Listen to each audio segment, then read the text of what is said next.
최고의 페이지. 우와, 반갑습니다. 와우, 반갑습니다. 네, 반갑습니다. 오늘 저희가 다시 모였군요. 최고의 페이지. 네, 그냥 이름만 얘기할까요? 네. 박종화입니다. 네, 반갑습니다. 이동훈입니다. 안녕하세요, 유경철입니다. 저희가 오늘 최고의 페이지 진행하는 책은 마인드셋이라는 책입니다. 캐롤 드웨 교수님의 마인드셋. 네, 이 책은 원래 좀 알고 있으셨죠? 그렇죠. 예전에 책 제목만 좀 봤었어요. 네, 이번에 개정판 나오면서 네, 또 추천해 주셨잖아요. 이분이 좀 유명하신 분이시니까 여러 군데서 많이 사람들이 얘기하는 것 같더라고요. 네, 사실 제가 이 책보다도 캐롤 드웨 교수가 우리나라 방송에서 한번 인터뷰하는 걸 본 적이 있어요. EBS에서 좀 많이 했던 것 같은데. EBS에서도 했고 네. SBS에서도 실제로 사람들 많이 보는 프로가 중에 어떤 걸 했었었냐면은 네, 칭찬의 역습 뭐 이러한 제목으로 많이 네. 사람들한테 했던 것 같아요. 내용이 뭐였냐면은 이분이 스탠포드 대학 교수님이신데 학생들한테 실험을 했는데 아이들한테 아주 쉬운 시험을 봐가지고 다 점수가 높게 나오게 시험을 하나 봤어요. 네, 그리고 아이들을 반 정도 나눠서 어떤 반 아이들은 야, 넌 진짜 똑똑하구나, 머리가 네. 좋구나 이런 칭찬했고 나머지 반 아이들한테는 아, 너희들은 진짜 열심히 하는구나, 되게 노력하는구나 이렇게 칭찬을 했대요. 그리고 나서 시간이 좀 지나가지고 또 한 번 다른 시험을 보는데 그 다음에는 시험을 선택할 수 있게 해줬어요. 어려운 시험하고 쉬운 시험하고 네. 어떤 걸 할래 이렇게요. 근데 거기서부터 확 달라진 게 넌 정말 머리가 좋구나 이러한 이야기를 칭찬을 받은 아이들은 쉬운 시험을 주로 많이 선택을 했대요. 넌 정말 열심히 하는구나, 노력하는구나 이런 이야기를 들은 아이들은 어려운 시험을 주로 선택을 했대요. 네, 그게 왜 그러냐면은 똑똑한 애들 입장에서 괜히 어려운 거 시험 봐가지고 점수가 낮으면 자식 똑똑한 줄 알았는데 멍청하구나 이런 네, 이야기를 들을 수 있는 그런 위험 부담을 피하는 거죠. 네. 그러니까 지능에 대한 똑똑하다는 칭찬을 받은 애들은 쉬운 일만 주로 하게 되고 열심히 하는구나, 넌 정말 노력하는구나 이런 칭찬을 받은 애들은 노력해야지, 열심히 한번 도전해봐야지 이렇게 되더라는 거죠. 그 얘기를 들으니까 저 같은 경우는 주로 쉬운 문제를 좋아하거든요. 그렇게 역추산해 보니 나는 똑똑하구나라는 칭찬을 많이 들었구나라는 생각이 드네요. 유 대표님은 어떤 칭찬을 많이 드셨어요? 저는 잘생겼구나. 이런 칭찬을 많이 들었는데 네. 농담입니다. 농담인 거 다 아는 것 같아요. 네. 네. 그럴 때 기분이 되게 좋아지죠. 더 멋있게 보이려고 노력하는 것 같아요. 성장 마인드셋. 네. 아무튼 아이들한테도 그렇게 칭찬에 따라서 달라지더라는 거죠. 네. 근데 이게 보통은 평범할 때는 그게 나타나지 않는데 아까 전에 두 번 시험 본 다음에 세 번째 시험은 아주 어려운 시험을 다 봤대요. 아주 어려운 시험을 봤는데 칭찬만 받은 애들은 어려운 문제를 풀다가 안 풀릴 거잖아요, 잘. 재능 칭찬 받았던 애들. 그렇죠. 네. 재능에 대한 칭찬을 받던 애들은 똑똑하구나라는 얘기를 들었던 애들은 잘 안 풀리면은 그냥 말들 하는 거예요. 그래서 넌 정말 열심히 하는구나, 노력하는구나라는 칭찬을 받은 아이들은 더 열심히 그렇게까지 할 필요 없다고 느낄 만큼 끝까지 물고 늘어지는, 우리가 전에 얘기했던 그릿 뭐 이런 네. 거하고 비슷한 그런 걸 발휘했더라는 거죠. 그리고 실제로 평범한 난이도로 시간이 지나서 한번 다시 시험을 봤더니 너 정말 머리가 좋구나 이런 얘기를 들은 아이들은 성적이 오히려 더 떨어졌고 너 정말 열심히 하는구나 라는 얘기를 들은 아이들은 성적이 더 많이 향상됐다. 이것을 여러 번 실험을 했는데 다 네. 똑같은 결과가 나왔다. 이런 프로를 보고 그때 굉장히 인상적이었던 것 같아요. 네, 저도 그거 봤어요. 그래서 무작정 칭찬하는 게 좋은 게 아니구나 그런 생각이 그치. 들었죠. 네. 그 노력과 그 과정을 굉장히 칭찬해야 정말 더 성과도 올라가고 좀 더 좋은 결과가 나온다. 네. 그러니까 이분이 하시는 이야기는, 그러니까는 우리가 고정된 있는 마인드세트를 갖느냐 아니면 성장한다는 마인드세트를 갖느냐 이걸로 인생이 바뀐다 뭐 이런 얘기인데 우리가 보통 된다고 생각하면 되고 안 된다고 생각하면 안 되는 거야 뭐 이런 얘기 많이 하지 않습니까? 네. 근데 그러한 사람들의 이야기를 실제 학자의 입장에서 다양한 사례를 가지고 뭔가 실험 증명 뭐 이런 것들을 한 내용을 책으로 정리하신 것 같습니다. 네. 그런 것 같습니다. 그 이 책하고 상관없이 솔직하게 한번 얘기 한번 해보시죠. 네. 어떻습니까? 성공하는데 노력이 중요합니까? 재능이 중요합니까? 성공하기 위해서 노력과 재능이 중요하냐? 재능이 중요하냐? 노력이 중요하냐? 물론 둘 다 중요하다고 얘기하겠죠. 예, 예. 근데 저는 조금 다르게 갤럽에서 얘기하는 재능이 있고 강점이 있어요. 재능과 강점. 네, 재능과 강점이 있거든요. 거기서 강점을 뭐라고 얘기하냐면 요거예요. 재능에 노력을 다할 때 강점이 된다. 아, 네. 그래서 이제 저는 재능과 노력 중에 무엇이 더 필요하냐라고 했을 때 내가 어떤 재능이 있는지도 모르는데 어떤 노력을 해야 되는지를 어떤 재능이 있는지 모르고 노력을 하면 오히려 그러면 실패할 것이다. 그래서 저는 재능과 노력이 무엇이 더 필요할까 보다는 두 개가 어떻게 합쳐져서 그러니까 재능이 있는지를 알아야 된다.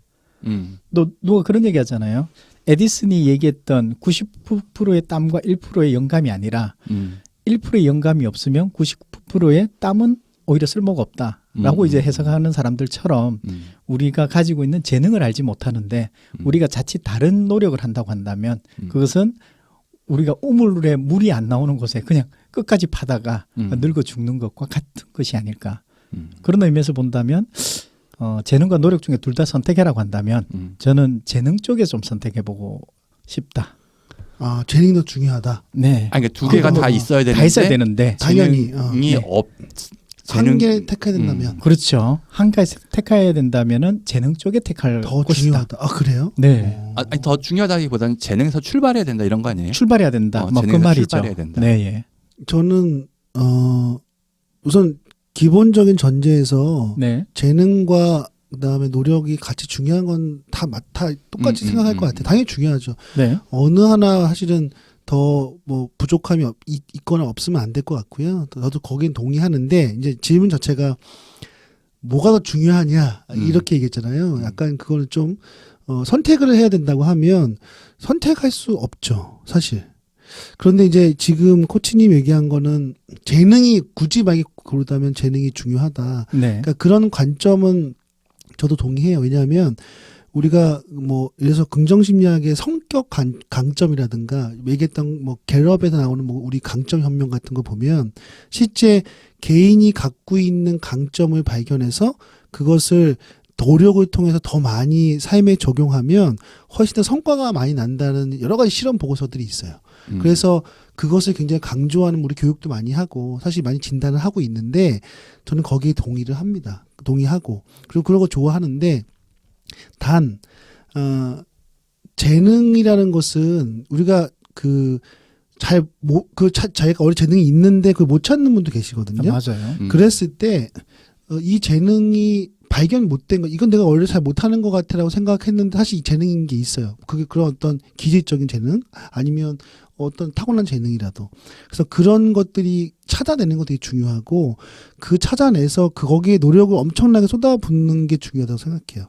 그래서 저는 굳이 비교하자면 재능을 내가 감춰져 있는 걸 찾고 그다음에 노력이 더 중요하다. 중요한 대신에 더 열심히 노력을 해야 성장하거나 더 성공할 가능성이 높다라는 생각이 들어요.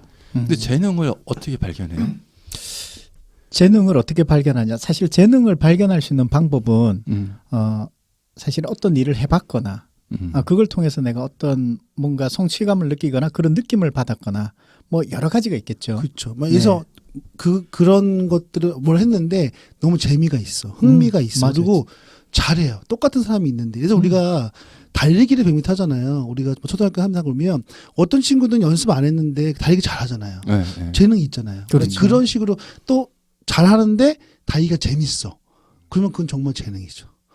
그런 식으로 발견될 수도 있지 않을까요? 제가 초등학생 아이들 네. 보면은 하나 잘하는 애들이 다 잘해. 공부 잘하는 애들이 운동도 잘하고. 네. 그러니까 또 보면은 예를 들어서 몇 개월 먼저 태어난 애들이 다 우월하게 잘하는 부분도 참 있는 것 같기도 그쵸. 하고. 네. 일월생? 뭐 그런 거 있는 것 같기도 하고 또 때로는 어떤 사람들이 살면서 우리가 원하는 일을 해야 되는데 난 뭘 잘하는지 잘 모르겠어요라고 얘기하는 사람이 대부분인 거 아니에요? 그게 우리나라 교육의 문제인 것 같아요. 보통 이제 미국이나 이런 나라에서는 그런 얘기 하잖아요. 자녀를 잘 키우고 싶으면 여행을 보내라. 그래서 낯선 곳을 통해서 자기가 많은 경험을 하도록 하는데 우리는 대부분 책상 위에서 많은 시간을 보내기 때문에 경험할 수 있는 양이 지극히 부족해요. 그래서 내 강점이 뭔지를 몰라요. 그런 의미에서 본다면 우리 어떤 교육 시스템이 내가 뭘 원하는지를 잘 모르게 만드는 그렇죠. 그래서 많은 경험을 하는 것이 중요하지 않을까.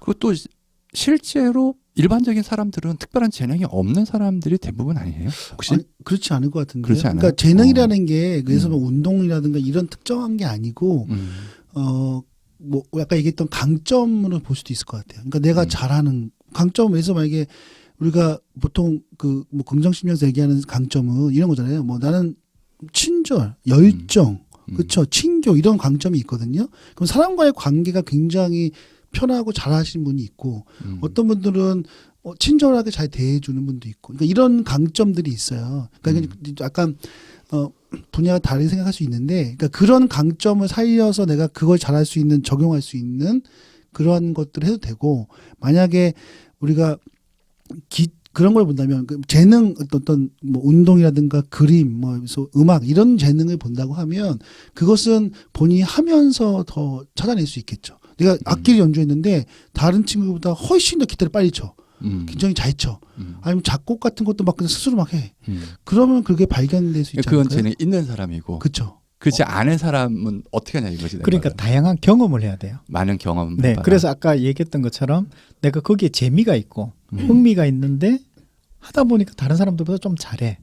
이런 것들이 사실은 발견되려면 책상에 앉아서 생각해서 그게 나오진 않아요.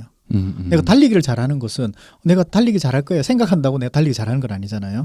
그거 뛰어봐야지 달리기 잘하는지 알지. 네, 그런 것과 비슷하지 않을까. 그러니까 어떻게 생각하면 내가 하고 싶은 거 열심히 하는 것도 그것도 하나의 재능이 될 수도 있겠군요. 그 영역에서 보면은 그 안에 재능이 있을 수 있죠. 그러니까 좋아하면 어떤 네. 것을 뭐 열심히 하고 싶은 거, 네. 뭐 이런 것도 생각이. 근데 말씀은 내가 가수가 되고 싶은데요. 네. 음치야. 네. 될까요? 근데 그 생각이 드네요, 갑자기요. 될까요? 너무 노래를, 그러니까 목소리 자체도 그렇고, 노래 음정 박자에 못 맞추는데 가수가 되고 싶어. 그런 건 또 안 될 것 같아. 아무리 해도 네. 안 되지 그러니까 않을까요? 이거는 되나요? 나의 문제도 되는데 네. 예를 들어서 회사 사장님 입장으로 생각해 보면 누구를 뽑을 거냐, 재능이 있는 사람을 뽑을 거냐, 노력하는 사람을 뽑을 거냐 이렇게 봤을 때 일반적인 일은 그런 게 크게 드러나지 않는다 그래도 전에 TV 프로그램에서 YG하고 JYP. JYP. 박진영하고 양현석하고 이렇게 이야기하더라고요. 근데 네. 관점이 전혀 달랐어. 아, 내가 맞아요. 보니까 그렇죠. 두 명이 관점이 다른 게 한 사람은 열심히 하는 애를 뽑고 싶어하고 한 사람은 일단 재능이 있어야 돼. 네. 안 되면 너무 안 돼. 이런 그 판단을 빠르게 하더라고요. 그럴 수 있을 것 같아요. 그것도. 그러니까 이게 노력한다는 것 자체가 사실은 태도거든요. 오늘 얘기하는 것도 그 마인드셋 또 태도를 얘기하잖아요.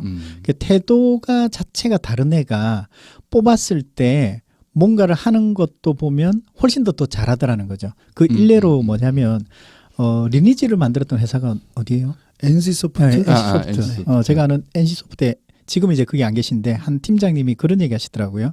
자기가 사람을 뽑았는데 팀원을 뽑았는데 한 친구는 리더십 센터와 이렇게 나와서 그런 쪽에 잘 알아요. 근데 이제 엔지니어 스킬은 별로 없어. 근데 한쪽은 엔지니어 스킬이 많은 친구예요. 근데 누구를 뽑을까 하다가 이 친구가 그 리더십 센터에 나왔던 친구를 뽑았대요. 왜 그렇게 뽑았느냐 하면 엔지니어 스킬은 가르치면 되지만 이 성품이나 이 태도는 가르쳐서 될 게 아니라는 거죠. 그런 의미에서 본다면 노력을 뽑았던 이유가 가르쳐도 안 되는 영역이 그 친구가 가지고 있는 어떻게 보면 그것도 하나의 재능일 수도 있지 않을까. 얼핏 들으면 거꾸로가 난 연상이 되는데 뭐 네. 코딩 잘하고 이런 거는 가르치기가 오히려 더 힘들 것 같고 네. 오히려 이렇게 인간관계 잘하고 성품을 좋게 하는 거는 약간 시간이 좀 많이 걸려도 네. 가르칠 수 있는 거 아닌가요? 그럴까요? 지금 우리가 느끼는 것부터 이렇게 좀 다른 거 우리끼리 좀 같거든요. 다르네요. 네. 그렇죠. 관점이 달라서. 그럴 그런 수는 것 같아요. 있네요. 네. 네. 저는 개인적으로 성품이나 그런 게 더 가르쳐서 될 게 아닌 것 같아요. 그렇죠. 가르치기 어렵다. 어렵죠. 어렵기도 하고 내가 계속 알려줘도 기본적으로 그거는 그 기질이 없거나 그건 어떻게 보면 가치관이나 신념 같은 건데 그게 안 돼 있는 사람들은요 그 앞에서는 하는 척을 하지만 다시 원점으로 돌아올 가능성이 크다. 아, 그렇죠. 그래서 제가 왜 태도를 뽑았느냐고 물어보면 사실은 코딩을 하다 보면 자기가 막히는 부분이 있어요. 막히고 뭔가 벽에 쌓여 있을 때 그것을 뛰어넘을 수 있는 자신의 한계를 뛰어넘고 새로운 걸 학습하려면 그것은 능력이 아니라 태도의 문제라는 거죠. 아 그것도 사실은 네. 태도의 문제다. 그렇죠. 그럼 여기서 또 질문이 되는 게 그러면 열심히 하는 사람하고 열심히 안 하는 사람하고 정해져 있다. 정해져 있다. 그러니까 그것이 마인드셋에 오늘 나오는 내용이 아닐까. 그것을 선택할 수 있다. 선택할 수 있다. 그것도 선택할 정해져 수 있다. 있다고 생각해요. 우리 마인드셋 관점에서 보면 네. 고정 마인드셋과 성장 마인드셋 사람이 네. 그런 거 아니에요? 열심히 하려는 사람과 네. 뭐 그렇지 그냥 않을까요? 아무 생각 없이 한다면 아마 고정 마인드셋과 성장 마인드셋 둘 중에 하나를 끊임없이 많이 선택할 건 아닐까라는 생각이 들고요. 그러나 이 마인드셋이라는 개념을 아는 순간 우리가 무엇을 선택할 수 있을까라는 것에서 선택하는 힘이 거기서 좀 나오지 않을까, 생기지 않을까? 그러니까 캐럴 드웨 교수도 하시는 얘기가 한 개인한테 고정된 것도 있고 뭐 성장하는 것도 있고 다 갖고 있다. 네. 때때로 이게 나타나기도 하고 때때로 이렇게 나타나기도 한다. 이렇게 얘기하시는데 근데 항상 질문이 되더라고요. 우리가 많이 얘기하잖아요. 사람 안 바뀐다고. 네. 사람 안 바뀐다고 얘기하는데 실제로 사람이 어떻게 하면은 뭐 좀 내가 고정 마인드세트를 갖고 있는 사람이 성장 마인드세트로 이렇게 바뀌게 할 수 있을까 이런 게 고민인데 금방 말씀하신 것처럼 잘 안 바뀐다 이런 거 아니에요? 저는 성격 관점에서는 잘 안 바뀌는 것 같아요. 예를 들어서 성격? 사람의 성격, 타고난 성격은 안 바뀐다고 생각해요. 저는 그런 성격이라는 게 관점이 어떤 거예요? 그러니까 기질이죠. 예를 들어서 내성적이다. 내성적, 예를 들어서 뭐 우리 MBTI 같은 거 보면 뭐 내향적이다, 외향적이다 뭐 이런 관점이라든가. 그러니까 외향적인 사람이 내향적으로 안 바뀐다. 그렇죠. 그래서 기본적으로 우리가 아시잖아요. 우리가 뭐 부부도 그렇고 친구 사이도 보면 10년 전, 20년 전에도 너 그렇게 행동하지 마. 그게 싫어라고 했는데 똑같은 행동을 해요. 나도 그렇게 하고 있거든요. 그래서 기본적으로 그런 성격은 꼭 심리학적인 걸 떠나서 제가 봤을 때는 잘 안 바뀌는 것 같아요. 단 이제 그런 거 말고 성격이나 기질이나 스타일은 잘 안 바뀌지만 바뀐다고 한다면 우리가 이제 흔히 전문 용어로 페르소나를 썼다고 그러죠. 페르소나 가면이죠. 가면을 쓴다. 그렇죠. 그래서 실제 내가 뭐 척하는다. 그렇죠. 조직 안에서 나의 성격이 내향적인데 그러면 안 되는 직무도 있잖아요. 그럼 어떻게 영업이나 하죠? 이런 것들. 그렇죠. 그러면 내가 외향적 가면을 쓰죠. 그래서 굉장히 뭐 활달하고 사람도 잘 만나고 잘 놀고 그렇지만 사실 마음이 좀 불편하죠. 그렇지만 계속 하다 보면 또 그게 익숙해지거든요. 그렇지만 중요한 건 그건 바뀐 게 아니라 바뀐 것처럼 보이는 거죠.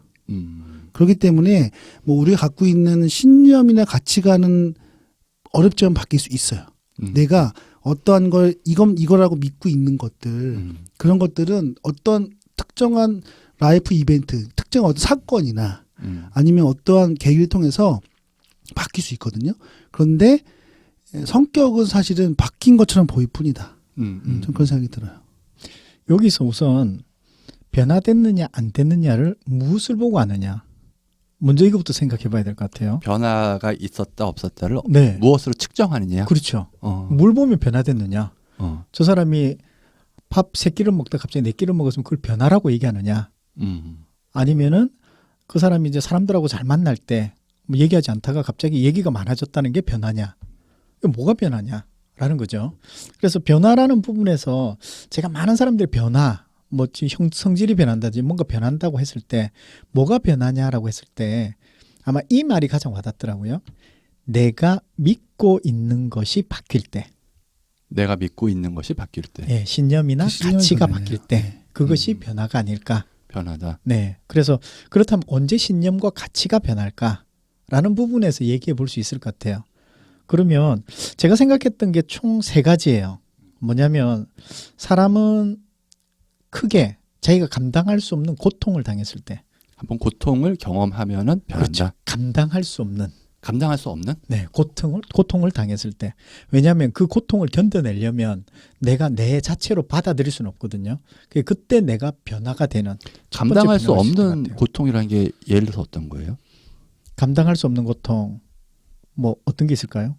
뭐 취직 아니 그러니까 회사에서 잘렸어. 네. 가령 잘 다니던 회사에서 이런 거는 감당할 수 있는 거예요. 이런 거 있네요. 최근에 영화도 개봉했는데 뭐 고문 당했을 때. 엄청난 고문. 고문 당했을 때. 그렇죠. 고문 당 그때 보면 우리가 정치 이런 것들 뭐 정말 내가 뭐 육체적으로 정신적으로 감당이 안 될 때 나중에 물론 그게 진짜 신념이 바뀐 건지는 모르겠지만 거의 변하는 경우 있죠. 그렇죠. 그때 오히려 사람을 더 믿지 말아야 된다든지 뭐 이런 어떤 생각들이 변화가 되는 부분이 있잖아요. 그래서 첫 번째가 감당할 수 없는 고통을 당했을 때, 두 번째는 내가 굉장히 큰 감동을 받았을 때. 그때 뭐냐면 그 보통 그 아프리카에서 어떤 부족의 얘기인데 아마 들어보셨을 거예요. 어떤 굉장히 큰 잘못을 저질렀을 때 그 마을 부족 그 한가운데 그 친구를 딱 세워놓는 거죠.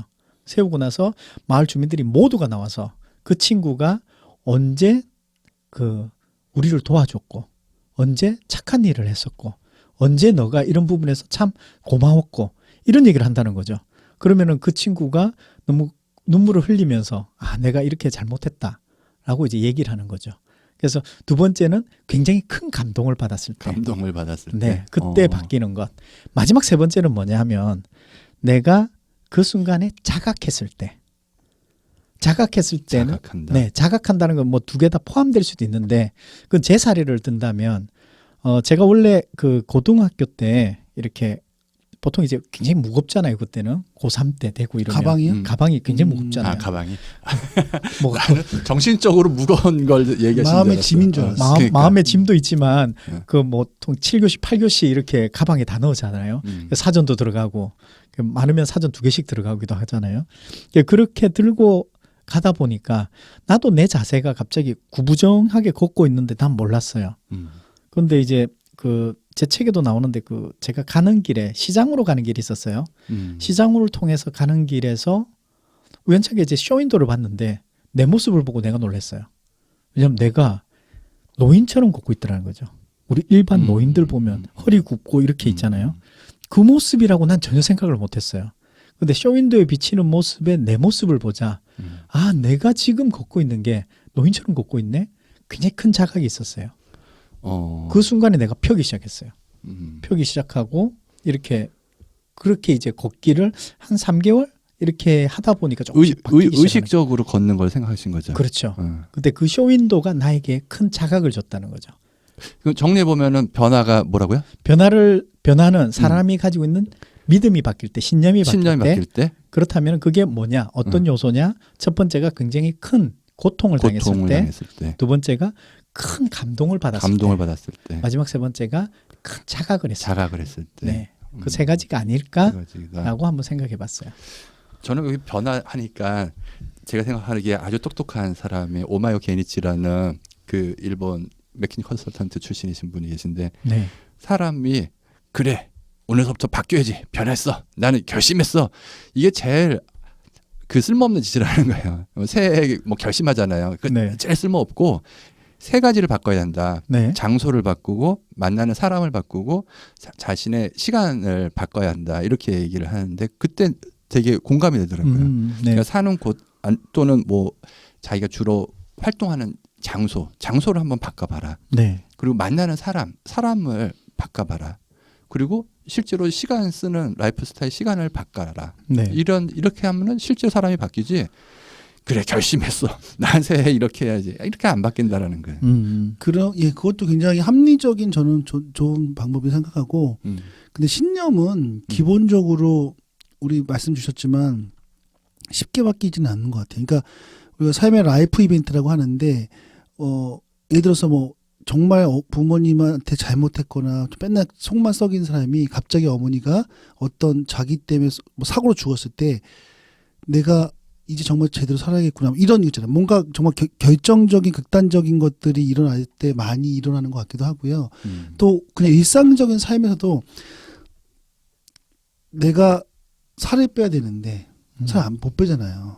왜 못 팔죠? 여러 가지 이유들이 있겠죠. 네. 근데 정말 그 사람이 성공해서 막 시스펙했던 그런 친구들의 얘기를 들어보면 그냥 남다른 신념을 바꾸는 게 있어요. 그 계기가 다 있더라고요. 예를 들어서 너 너무 뚱뚱해서 너랑 헤어져 이런 사건이 아주 큰 사건이 있거나 네. 정말 내가 이거 아니면 여자친구를 못 만나겠다. 뭐 예를 들어서 이거 그러니까 사람마다 다 다르다. 다르죠. 다른데 대신에 좀 결정적인 어떠한 결정적인. 어떤 분은 늘 보던 거울인데 그 거울에 어느 순간에 다른 사람의 모습이 보이더라는 거죠. 그래서 살을 빼신 분도 있으세요. 그럴 수도 있을 거예요. 네. 그러니까 이게 애매한 게 제가 어떤 사람이 담배 끊는 얘기를 들었는데 이 사람 담배 피는 사람이었는데 하루는 지하철을 딱 탔는데 옆에 사람의 담배 냄새가 확 나더라는 거예요. 그게 열받았을 때 그리고 나서 생각해 보니까 내가 다른 사람한테 이렇게 보이겠구나 생각해가지고 담배를 끊었대. 네. 이해가 되세요? 나는 이해가 안 되더라고요. 실제로 근데 끊었어 그 사람은. 네, 제가 아는 분은 담배 끊었던 사례가 벌금을 받았어요. 그래서 갑자기 화가 나서 담배를 끊었대요.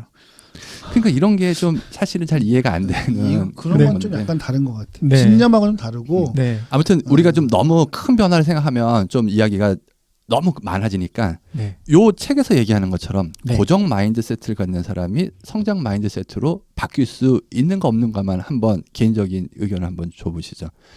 고정적인 생각을 하는 사람이 좀 성장할 수 있다라는 마인드로 바뀔 수 있나요? 그러니까 이게 고정이냐 성장이냐를 가지고 얘기를 해버리면 분명히 안 된다라고 얘기를 해야 되는 것 같아요. 그래요? 근데 우리가 한번 생각해 본다면 그 정도 레벨이 있을 것 같아요. 어느 고정의 레벨을 가지고 얘기하느냐에 따라서 그래서 고정 마인드세트가 굉장히 강한 사람이냐 아니면 네. 좀 느슨하게 강한 사람이냐 그런 것도 있고 그다음에 고정 레벨이 굉장히 높은 사람이냐 모든 것을 다 그렇죠. 태어날 때부터 결정됐어 뭐 이렇게 믿는 네. 사람이냐 그렇죠. 굉장히 나는 이렇게 잘 되는 사람이야. 이렇게 믿는 사람들 있잖아요. 나는 분명히 이렇게 될 사람이고 이렇게 믿는 사람들이 어떻게 보면 성공한 경우도 있었잖아요. 나는 뭐든지 잘났고 그 알리도 그런 얘기 했다면서요. 나는 이길 거야. 막 이렇게 얘기 떠버리잖아요. 알리 자서전 보면은 자기가 두려워서 그렇게 떠버렸다 그러던데.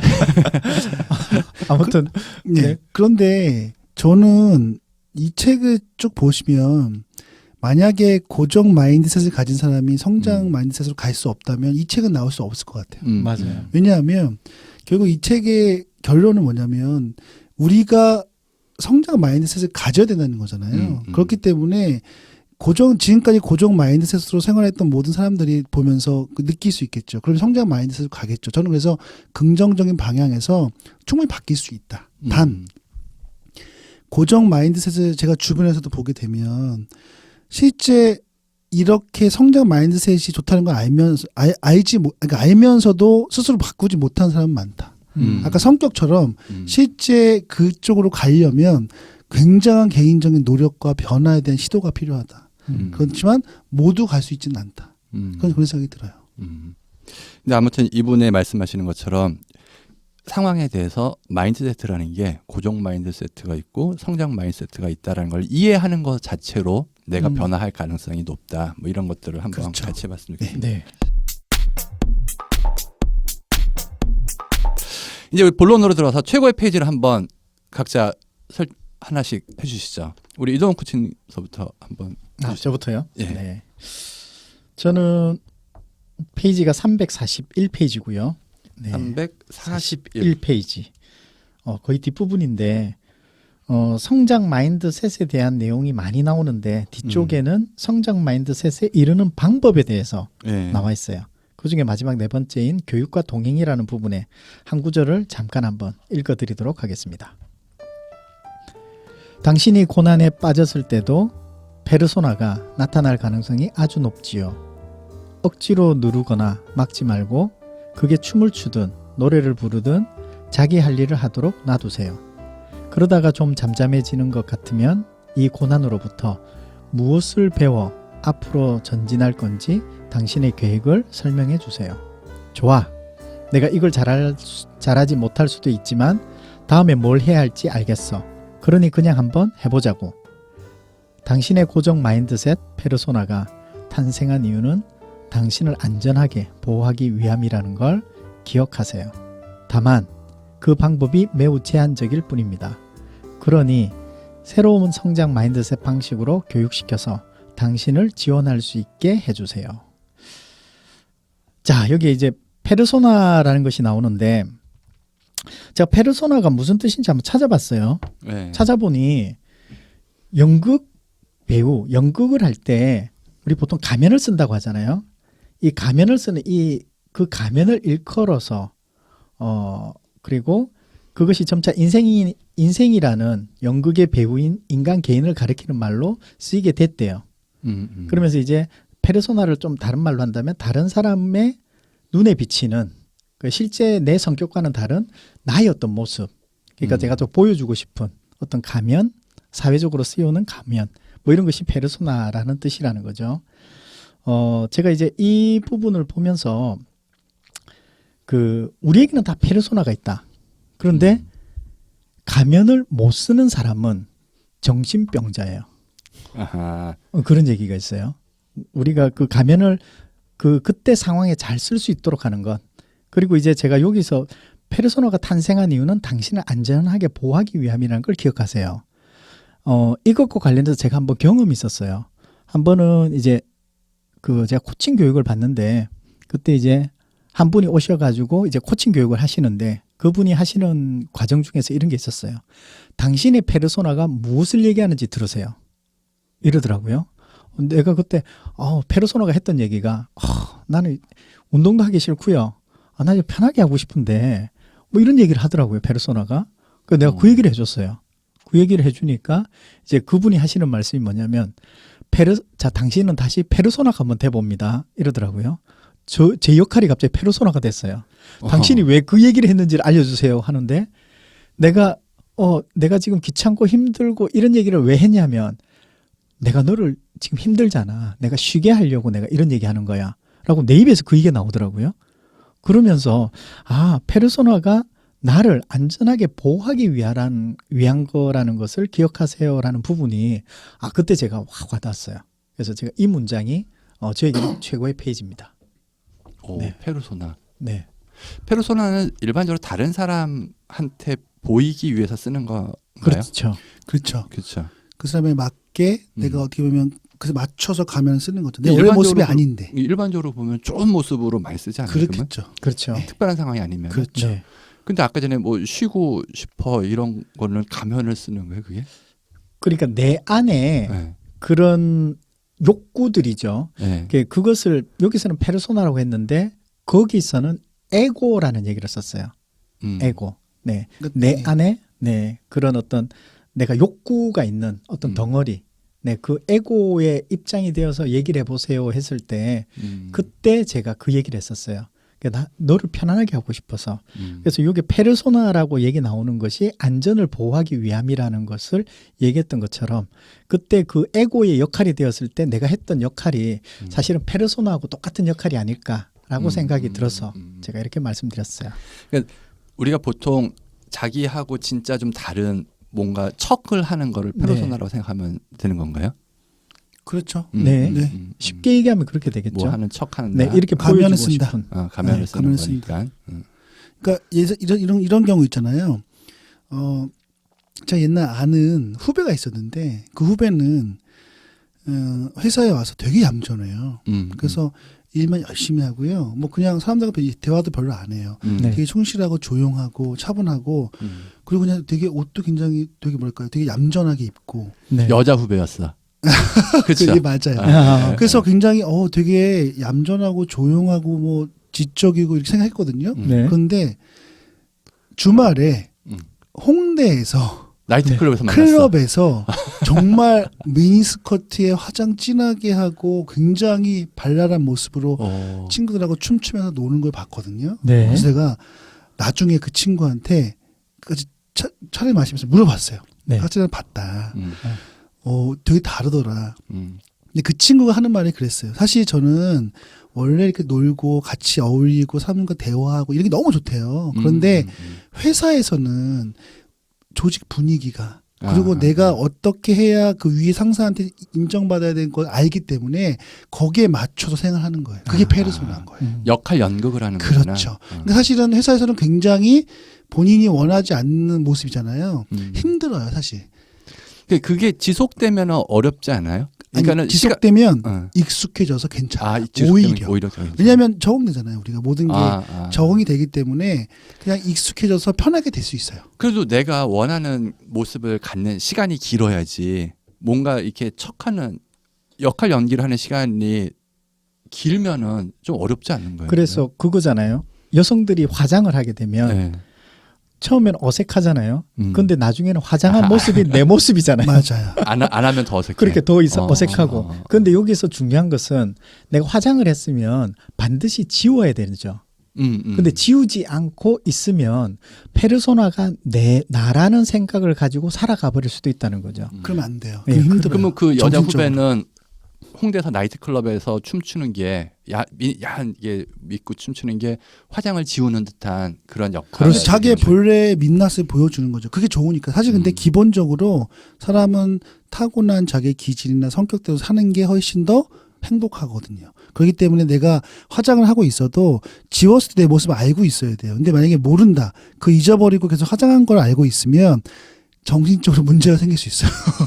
우울증에 빠지거나 굉장히 마음이 힘들거나 불편할 수 있죠. 그러니까 내가 살아가는데 뭔가 자꾸 부족한 듯한 느낌이 들고 이런 부분들이 계속 들 수도 있죠. 그래서 자기 인식을 명확히 하는 게 되게 중요합니다. 페르소나는 네. 중요한 그래서 그런 관점이고 개념인 것 같아요. 나도 그런 얘기 들어본 적이 있는 것 같아. 그쵸. 강의하기 전에는 수줍게 얘기하더니 강의하고 올라가서는 막 내가 카리스마를 보여준다. 카리스마를 보여줬대 막 그러더라고요. 예전에 저랑 같이 일했던 어떤 강사분이 계셨는데 전 놀랐어요. 왜냐하면 그분하고 대화를 할 때면 되게 조용하시거든요. 그래서 밥 먹을 때도 차분히 얘기하고요. 제가 말을 하기 전에 말을 안 해요. 근데 이제 네. 제가 강의를 참관을 할 때가 있었거든요. 너무 놀랐던 게 너무 파워풀하게 하는 거예요. 그래서 동작, 액션, 목소리 톤이 다 달라요. 네. 그래서 그 8시간 워크숍을 했거든요. 제가 끝나고 나서 물어봤어요. 어떤 게 진짜 모습이냐? 선생님, 이거 뭡니까? 제가 처음에 이제 시작했을 때 그랬더니 하는 말이 내가 먹고 살기 위해서 이렇게 해야지 그러면 내가 대화하듯이 조용히 하면 되겠어요? 그러면서 사실 굉장히 힘들대요. 왜냐하면 페르소나 썼기 때문에 에너지를 발산했잖아요. 그분은 굉장히 내향적인 분이거든요. 그러니까 강의가 끝나면 외향적인 분보다 훨씬 더 피곤함을 느낍니다. 실제. 그래서 근데 우리는 모두 이렇게 살고 있죠. 모든 사람들이 이렇게 페르소나 쓰고 있잖아요. 그러니까 뭐 문제는 없어요. 단 대신 본인의 모습으로 돌아왔을 때 충실히 자기의 기질에 맞게 사는 게 전 좋다고 생각해요. 화장하고 자지 말고 반드시 지우고 자신 모습을 찾고. 그렇죠. 예. 네. 자, 우리 유 대표님의 최고의 페이지를 네, 해주시죠. 저도 한번 해볼게요. 저는 항상 네. 이북 매니아니까 페이지는 꼭 보세요. 네. 어떤 내용이냐면 실제 이제 마인드셋에 대해서 솔루션이 있거든요. 그래서 그 솔루션에 대해서 몇 가지 얘기한 게 있어요. 그래서 제가 한번 읽어드릴게요.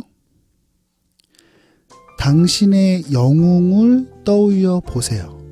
그 사람이 별다른 노력 없이도 특별한 능력 덕에 성공한 사람이라고 생각하나요? 이제 진실을 확인해 봅시다. 그들의 성취에 투입된 엄청난 노력을 발견하고 나면 한층 더 존경하게 될 겁니다. 타인이 당신보다 나은 성과를 냈을 때 단지 그들이 더 똑똑하거나 재능이 있기 때문이라고 생각했던 때를 떠올려 보세요. 이제 그들의 전략이 더 좋았거나 열심히 노력했거나 장애를 극복했기 때문이라고 생각을 바꿔보세요. 당신도 원한다면 그런 결과를 낼 수 있는 겁니다. 당신이 망쳤던 자신의 재능을 다 발휘하지 못했던 순간이 있었나요? 다음번 그런 상황을 겪을 때는 성장 마인드셋을 떠올리세요. 결과에 대한 판단보다 배움과 발전에 대해 생각하는 겁니다. 그런 다음 그 순간을 다시 살펴보면 다르게 보일 겁니다. 제가 이제 구절을 읽으면서 느꼈던 것이 네. 이 솔루션이잖아요. 내 마인드셋을 바꾸는 실제 좀 긍정적으로 가는 것 같아요. 마인드 자체를 우리가 사람들을 잘된 사람들 보면 뭐 비난하기 바쁘고 저 사람 뭔가 있을 거야 이런 얘기를 생각하기도 하잖아요. 근데 중요한 건 그런 사람은 그 사람들만의 노력과 열정이 있었을 거라는 거죠. 그러면 나도 그런 열정과 노력을 같이 가져가야 된다. 그래서 마인드 자체를 긍정적인 사고로 세팅을 다시 하는 거예요. 그런 의미에서 사실은 저는 이 마인드셋은 사고를 체인지하는 건데 내 뇌를 어떻게 보면 속이는 거죠. 그래서 부정적이거나 잘 안 되거나 어려움이 있을 때 자꾸 뇌를, 왜냐면 뇌가 현실과 상상을 구분하지 못하잖아요. 그냥 계속적으로 내가 할 수 있다는 이 신념을 갖는 건 변화할 수 있던 가능성이거든요. 그게 성장 마인드셋인 것 같아요. 그렇네요. 네. 그러면서 이제 여기서 뭘 얘기했냐면 영웅을 떠올려라고 했잖아요. 영웅. 영웅은 어떻게 보면 고정 마인드셋이잖아요. 근데 고정 영웅이 마인드셋인데 있다라는 생각 자체가 그렇죠. 근데 그 영웅이 어떤 발자취를 통해서 거기까지 올라왔는지를 생각해라. 이게 사실은 성장 마인드셋이잖아요. 그러니까 하늘에서 뚝 떨어진 영웅이 뭔가 대단한 능력을 발휘하는 네. 이런 동화 같은 이야기가 아니라 네. 평범한 사람이 영웅으로 가는 그렇죠. 그 길을 생각해봐라. 그렇죠. 무수히 많은 계단을 올라갔을 거고 굉장히 힘들었을 텐데 그래서 그 영웅을 떠올리고 그 영웅의 그 과정을 떠올려라. 그랬을 때 그 부분이 그 얘기잖아요. 그렇죠. 여기 그래서- 사례도 많이 나오는데 거기서 마이클 조던 얘기 나오잖아요. 네. 우리가 마이클 조던은 뭐 농구의 황제라고 하지만 슛을 실패했을 때 그 전에 아니면 그 후에 수천 번의 슛의 연습을 통해서 사실은 황제가 된 거잖아요. 그렇죠. 근데 그런 것들을 우리는 생각하지 않고 저렇게만 되고 싶으면 생각하는 것 같아요. 결과만 생각한다. 그렇죠. 과정을 생각하지 그렇죠. 않고. 과정을 닮아가는 게 중요하지 그렇죠. 않을까. 우리도 로또를 사신 보면 야, 저 사람 잘 됐네 하지만 그 사람이 얼마나 많은 시간과 돈을 들여서 근데 가끔은 한 번 사는 된 사람도 있잖아요. 아, 이거 뭐죠? 진짜 로또인가요? 아, 그렇네요. 예. 근데 진짜 생각해보니까 로또도 일반적으로 되는 사람들은 네. 그러니까 평균적으로 되는 사람들이 한 10만 원씩 산대요 매주. 확률적으로. 그러니까 그래야지 확률이 높아지. 그렇죠. 그런 사람들이 대부분 많이 된다고 얘기하죠. 그럴 것 네. 같아요. 그냥 정말로 그 낭만적으로 우연히 로또를 하나 샀는데 됐어요. 이런 사람은 진짜 별로 없는 것 같더라고요. 저는 가끔 사는데 한 번도 안 됐어요. 가끔 사서 그래요. 그러니까 우리가 로또를 매주 10만 원씩 사야 되나 그러면? 생각해봐야 될 것 같아요. 고민해야 될 것 같아요. 네. 그게 성장 마인드셋으로 살 것이냐, 고정 마인드셋으로 살 것이냐. 네, 이제 박사님도 한번 저는 최고 페이지. 그 최고의 페이지가 아주 짧은 문장이 계속 머릿속에 남아가지고 오. 이 짧은 문장으로 한번 해보겠습니다. 37페이지에 있는 문장인데 그 저자가 자신의 얘기가 아니라 다른 유명 정치학자의 이야기를 소개하는 건데 세상은 강자와 약자 또는 승자와 패자로 구분되지 않는다. 다만 배우려고 하는 사람과 배우려고 하지 않는 자로 나눌 뿐이다. 세상은 강자, 약자, 재능 있는 사람, 재능 없는 사람, 뭐 성공한 사람, 실패한 사람, 뭐 이런 식으로 나눠져 있지 않다. 뭔가 배우려고 하는 사람이 있고 배우려고 하는 것에 별로 관심이 없는 사람이 있다. 이 이야기가 굉장히 계속 남더라고요. 공감됩니다. 제가 많이 배우잖아요. 근데 정말 그거는 네. 제가 딱 들었을 때 지금 몇 주 안 되긴 했는데 되게 공감이 간 이유가 그러니까 배움이라는 자체가 성장과 거의 동일한 것 같아요. 예를 들어서 아무리 똑똑하고 아무리 훌륭한 뭐 스펙이나 아무리 많은 걸 갖고 있는 분도 그 상황에서는 좋은데 지속적으로 배우거나 학습하지 않으면 실제 성장은 그냥 거기서 멈추는 것 같아요. 그러니까 운 좋게 거기까지는 왔을 때는 그쵸. 어쩌면은 그렇죠. 뭔가 성장을 했는데 그쵸. 거기서 멈추면 배움을 멈추면 그 다음에는 없다. 그렇죠. 근데 예를 들어서 처음에 시작할 때는 뭐 스펙이나 여러 가지 뭐 부족함이 많고 그렇지만 계속 배우고 뭔가를 뭔가 얻어가려고 하고 이런 분들은요 결국 시간이 지나면 축적의 힘을 통해서 성공하더라고요. 그러니까 이 저자도 그 다음 페이지에 연결되는 이야기들 중에 여러 사람들 얘기하면서 우리가 익히 아는 유명한 성공한 사람들 중에는 전문가들로부터 미래가 밝지 못하다는 평을 들은 사람들도 많습니다. 이렇게 얘기하면서 여러 사람들 예를 들면서 그리고 그 밑에 줄에 이런 이야기도 하셨어요. 평가라는 것은 단지 한 시점에 대해 내릴 수 있는 것뿐입니다. 맞아요. 평가라는 거는 지금 당장 어떻다 저떻다지 앞으로 어떻게 됐다 뭐 이런 걸 얘기하는 것도 아니고 그냥 한 시점에서 어떤 특정한 사람이 특정한 이야기를 하는 것 정도에 지나지 않는다. 이 캐롤 드웨이 교수님이 그 테드에서 강의하시는 걸 한번 본 적이 있는데 다 기억나진 않는데 어떤 이야기가 기억나냐면은 아직 성공하지 못한 거다 이런 얘기를 하시더라고요. 그렇네요. 아직 성공하지 못한 거지 뭐 당신들은 뭐 실패한 사람도 뭐 한 사람도 아니고 아직 성공하지 못한 거다. 그런데 여기서 아까 그 말씀하셨던 강자와 약자, 승자와 패자가 아니라 배우는 사람과 배우지 않는 자로 나눈다. 그럼 다른 말로 하면 배우는 게 중요하잖아요. 그럼 왜 배우는 게 중요하다고 생각할까요? 자기가 원하는 것을 얻으려고 하다 보면 그것보다는 시대가 바뀌잖아요. 이 시대가 그렇지, 자꾸 그렇지, 변화되잖아요. 그렇죠. 예. 시대는 어쩔 수 없이 변화되는 게 예. 맞고 변화되지 않는 것은 없다라는 게 유일하게 그 변화되지 않는 거라고 하더라고요. 세상 자체가 바뀌니까. 그렇죠. 이게 자꾸 변하는데 예. 변화되는 세상에 살아남으려고 한다면 그 변화되는 세상을 내가 적응을 해야 되는데 적응하는 방식이 뭐냐? 그것이 학습이라는 배우는 거죠. 거다. 그래서 학습하는 사람들만이 변하는 세상에 살아남는다. 그래서 사람들이 가져야 되는 굉장히 중요한 어떤 성장 마인드의 가장 중요한 요소가 학습이다. 학습이다. 네. 저는 개인적으로 지금 말씀하시는 거가 저한테는 있었어요. 그러니까 뭐 학습이 있었던 게 아니라 옛날에 그 30대 초반에 네. 어떤 일을 해야 될까 앞으로 뭔가 고민하고 있었을 때 피터 드러커 책을 우연히 봤어요. 나는 네. 원래 책 안 읽는 사람인데 그때 우연히 봤는데 피터 드러커가 앞으로 두 가지 산업이 유망할 거다 그러더라고요. 네. 사람들이 오래 산대. 평균 수명이 늘어나니까 오래 사니까 의학이 아주 중요한 산업이 될 거고 네. 또 한 가지는 교육이 중요한 산업이 될 거래요. 어. 옛날에는 20몇 살까지 배운 걸로 평생 살 수 있었는데 이제는 사람들의 평균 수명도 늘어나고 세상도 굉장히 많이 바뀌고 있기 때문에 어렸을 때의 교육이 아닌 성인들이 지속적으로 뭔가 배우는 이쪽 시장이 산업이 크긴 산업이 된다 이런 네. 얘기를 보고 그때 당시 PSI 대표님하고 얘기하게 됐던 거였었던 것 같거든요. 이런 교육에 관련된 일을 처음 시작했어요. 교육 시장이 커질 것이다. 그게 중요한 그런데, 산업이 된다는 얘기예요. 어떻게 생각하세요? 지금 이 시점에서의 교육 시장은 어떨까요? 내가 뭐 산업을 좌우할 만한 그 능력이 안 돼가지고 네. 그냥 자신의 위치에서 열심히 사는 게 우리로서는 네. 그 말에 공감하는데 10년, 20년 전부터 지금까지 성인 교육 시장은 별로 안 좋아진 것 같아요. 아니 개인한테 안 좋아진 거고 네. 뭐 전반적으로 사람들한테 인식이나 그렇긴 이런 하죠. 거는 네. 교육의 범위가 넓어지긴 했죠. 네. 그리고 굉장히. 우리가 주변에서 보면은 아까 전에 얘기했지만 우리 주변에 제 나이 돼서 이제 회사 그만두는 사람들은요 다 저처럼 강의하고 싶다고 막 그렇게 얘기해요.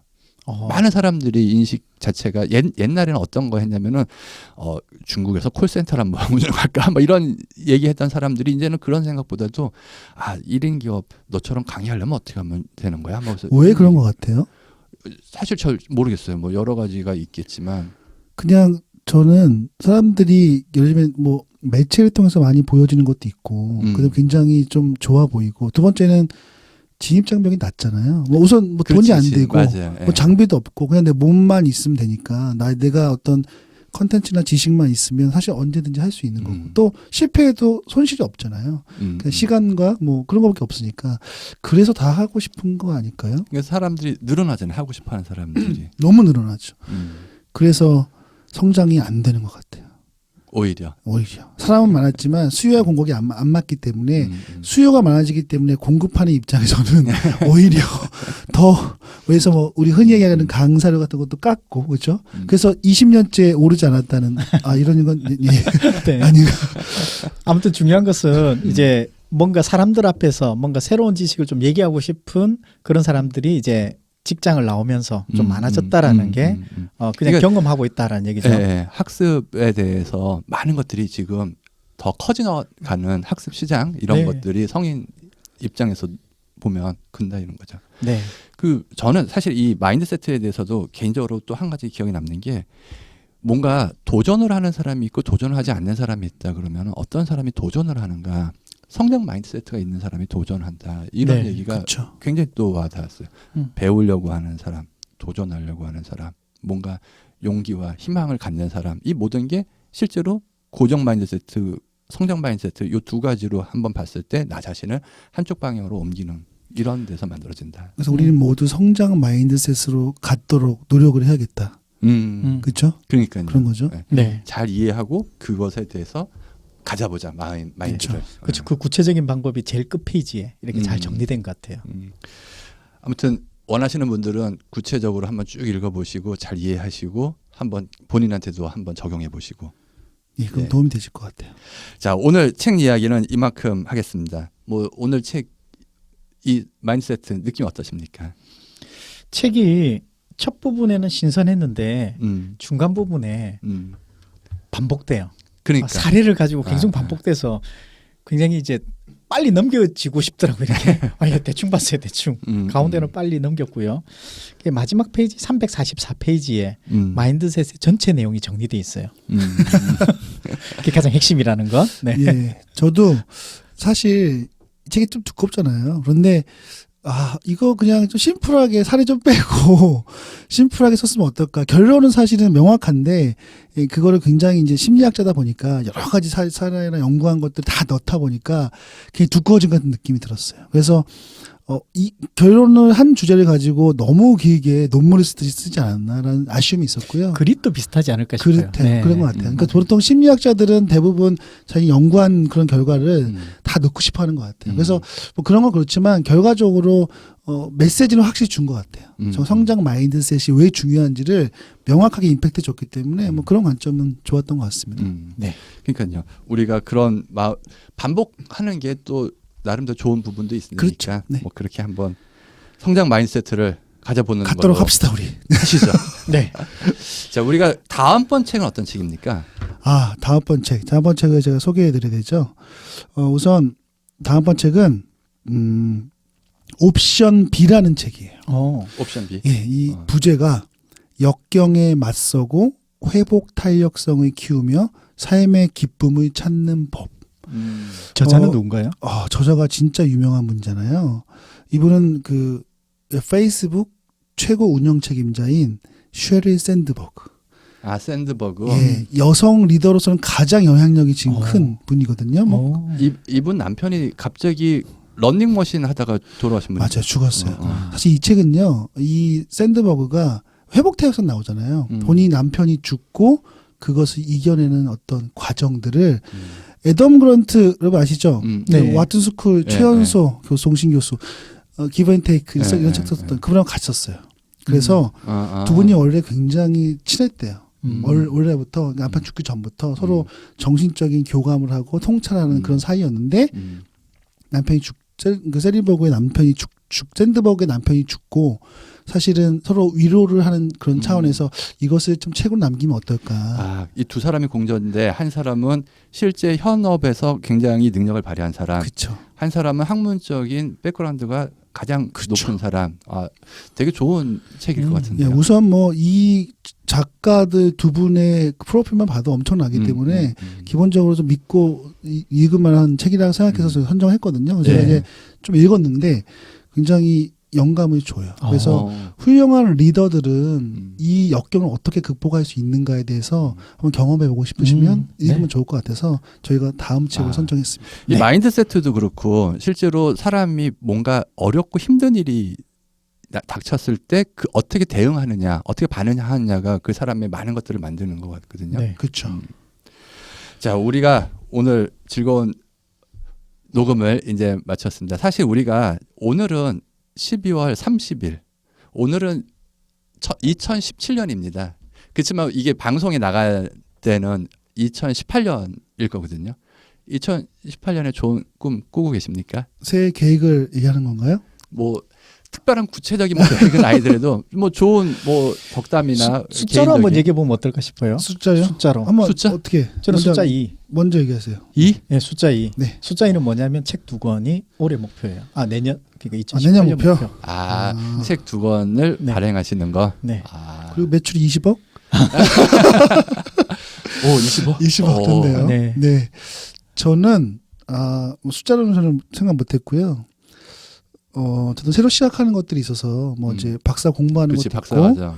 책도 2권을 계약했는데 아직 못 썼어요. 그래서 저도 이 하고 이거는 이제 업무적으로 얘기고 개인적으로는 좀 여유 있는 시간을 갖고 싶어요. 그래서 올해 뭐 여행도 좋아하고 시긴 하는데 좀 긴 시간을 한번 가져볼 생각이 있어서 한 15일이나 가능하다면 한 달. 근데 한 달은 좀 어려울 것 같기도 하고 최소 2주 정도를 뭐 여행을 가도 좋고요. 아니면 그냥 국내에 있더라도 일 안 하고 강의 안 하고. 네. 그래서 그때 뭔가 리프레시나 아니면 성찰하거나 뭐 그런 시간을 좀 가졌으면 좋겠다. 그리고 그것을 목표 삼았어요. 우리 유 대표처럼 이렇게 소득이 많으신 분이 2주를 돈을 안 벌면은 그 쓰는 돈 말고 벌 수 있는 리프레시가 돈에 되면 더 그런 게- 들어오지 않을까 싶어요.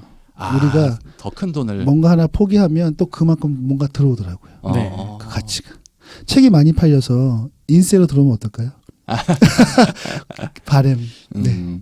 우리 또 이동구찌님은 1월에 책 나오잖아요. 그렇죠? 1월 달에 나오는 네. 케미스트리? 책 이름이 뭐죠? 뭐죠? 케미스트리. 케미스트리. 너무 좋아요 제목이. 네. 잘 팔릴 것 같아요.